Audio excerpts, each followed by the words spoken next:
Pemirsa, kembali bersama kami dalam program Asmaul Husna, insya Allah berkah.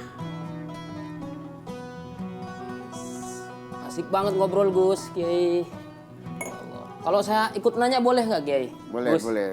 Boleh, Gus? Boleh, silakan sini. Ih, duduk samping menteri. Apa pertanyaanmu, Bob? Boleh Kiai. Ar-Rahman dan Ar-Rahim itu kan sifat Allah. Jadi wajar gak sih kalau manusia tidak bisa mengikutinya? Jangankan mengikuti sifat Allah, mengikuti sifat Rasul saja, sifat Nabi kita susah. Bukan begitu, Bob. Oh ya, Gus. Jadi, Gimana? ini Allah itu punya sifat dari namanya dengan kemahaagungannya, Siap. dengan kemaha kasih sayangannya. Nah, tugas kita sudah dijelaskan oleh Allah adalah mengimplementasikan.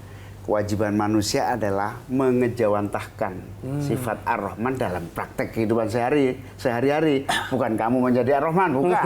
Nggak bisa. Kamu bukan menjadi Allah, bukan. Tapi kamu mengimplementasikan, melaksanakan, dan kita semua melaksanakan nilai-nilai kasih sayang, tentu melalui akhlak, praktek kehidupan kita, pola pikir kita, sesuai dengan Ar-Rahman dan Ar-Rahim. Begitu kira-kira, Syekh. Bagaimana, Syekh? Ya, kalau bisa ditambahkan sebenarnya, kita ini adalah cermin Tuhan.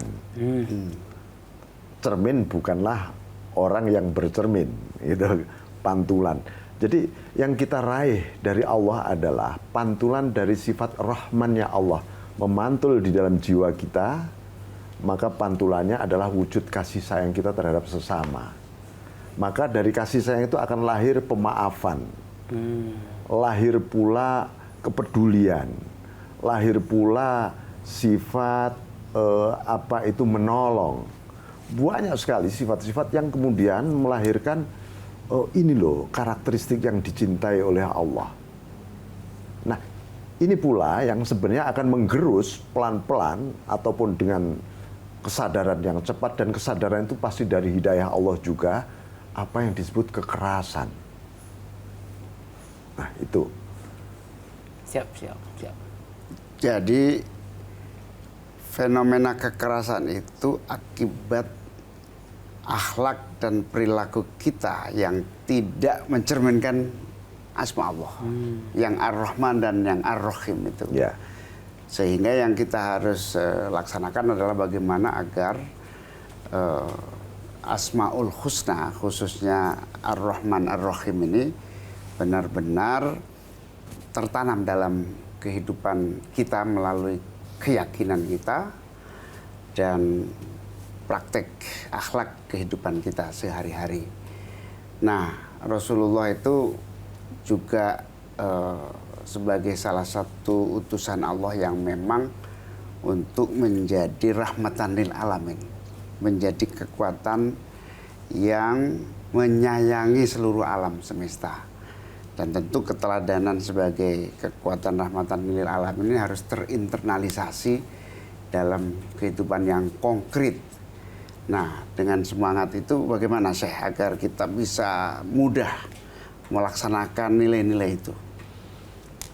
Jadi memang karena kasih sayang itu datangnya dari Allah, maka setiap manusia harus menyadari kebersamaan Tuhan pada kita.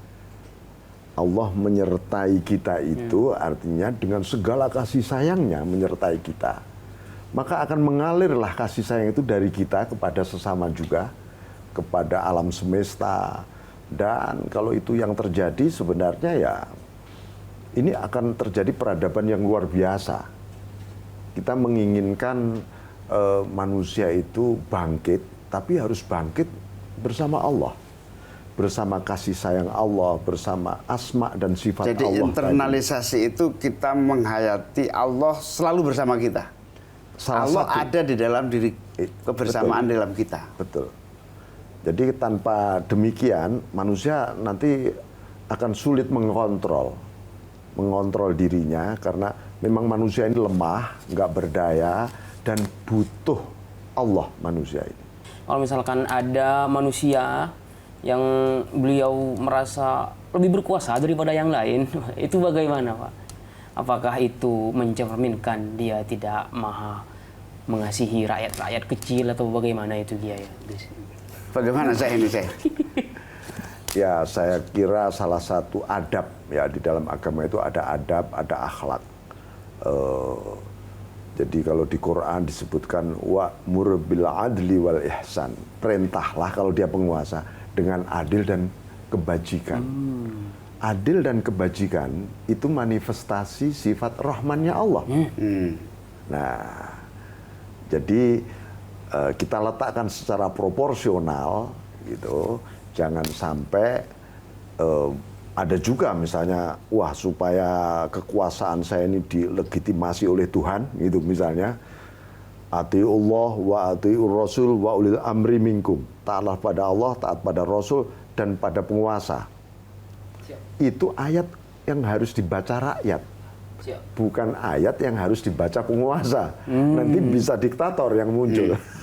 Yang harus dibaca penguasa adalah perintahlah dengan adil dan baik.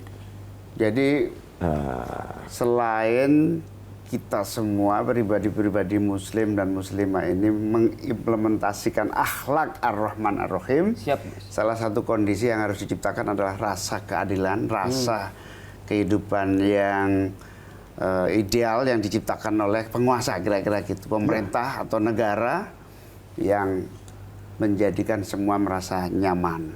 Betul. Tapi kita perlu istirahat sejenak. Diskusi kita telah panjang dan para pemirsa tetaplah bersama kami dalam program Asmaul Husna, insya Allah berkah.